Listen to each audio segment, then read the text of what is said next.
বন্ধুগণ দেখেন, এই যে সকালের নাস্তা খাইতেছি, রুটি আর তরকারি, সাগর কলা আর সাথে চা।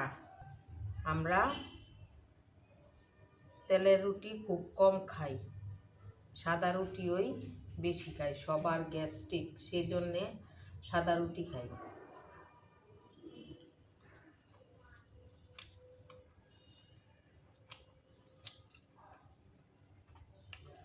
ছেলেরা সকালের নাস্তা করে গেছে, এখন আমি খাইতেছি। আমাদের ঘরে প্রতিদিন সকালে আর রাত্রে রুটি হয়, শুধু দুপুরে ভাত।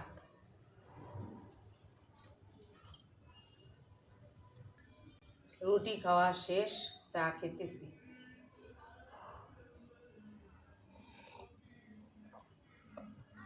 শীত আসলে আমাদের ঘরে কয়েকবার চা কফি খাওয়া হয়।